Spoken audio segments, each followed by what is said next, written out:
Hello friends, आज हम लोग बेसिक अलजेब्रा का कंसेप्ट पढ़ने और समझने वाले हैं। एकदम जीरो से स्टार्ट करेंगे, जीरो से एकदम हीरो बना देंगे आपको। चलिए स्टार्ट करते हैं। सबसे पहले अलजेब्रा उसको बोलते हैं जैसे कोई भी वेरिएबल हो। मान लीजिए, सपोज कर लीजिए एक्स हुआ, वाई हुआ या जेड हुआ।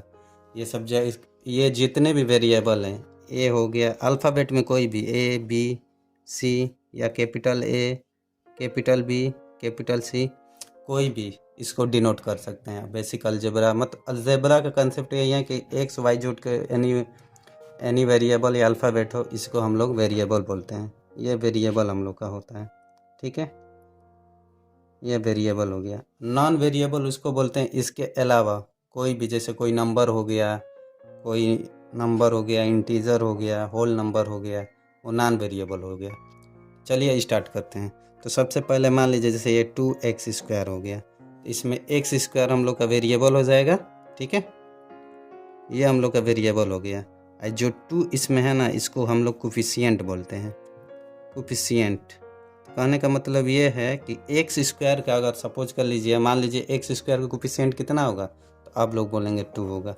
ये x² का कोफिशिएंट 2 या 2 जो है, इसको कोफिशिएंट भी बोलते हैं या इसको कांस्टेंट कोफिशिएंट भी बोल सकते हैं। कांस्टेंट कोई भी नंबर रहता है तो उसको कांस्टेंट भी बोल सकते हैं, ठीक है। कांस्टेंट मीन्स नियतांक, कोफिशिएंट मतलब गुणांक। चलिए अगला समझते हैं। जैसे मान लीजिए इसमें 5xyz,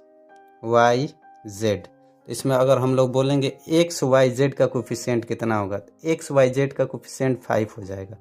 अगर इसी को थोड़ा हम लोग चेंज कर ले रहे हैं, यही सेम क्वेश्चन रहेगा, हल्का सा टर्न कर दे रहे हैं।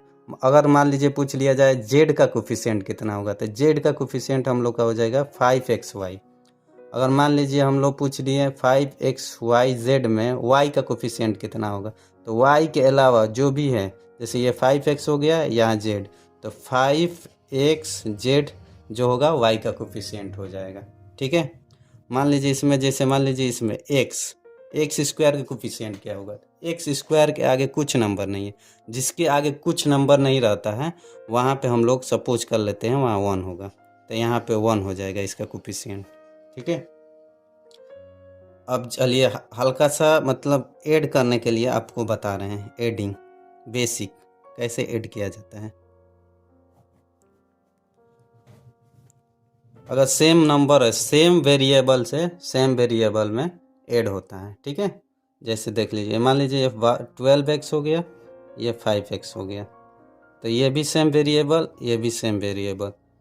एक और चीज़ समझ लीजिए, x का मीन्स ये हो गया कि x के पावर 1 भी लिख सकते हैं इसको। जिसके पावर में कुछ नहीं रहता है उसके पावर में हम लोग 1 मान लेते हैं, ठीक है। तो यहाँ पर भी x है, यहाँ पर भी x है, तो यहाँ पे दोनों का पावर भी सेम है और वेरिएबल भी सेम है। तो ये जो कांस्टेंट है ना, ये कोफिशिएंट, ये ऐड हो जाता है, तो ये दोनों ऐड हो जाएगा, तो ये हो जाएगा 17x, ठीक है।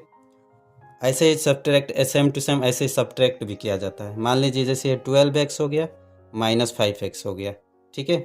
तो ये हो गया 12 कोफिशिएंट हो गया, इसका 5 कोफिशिएंट हो गया, तो 12 माइनस 5 ये सब्ट्रैक्ट हो जाएगा, तो ये हो जाएगा 7x, ठीक है।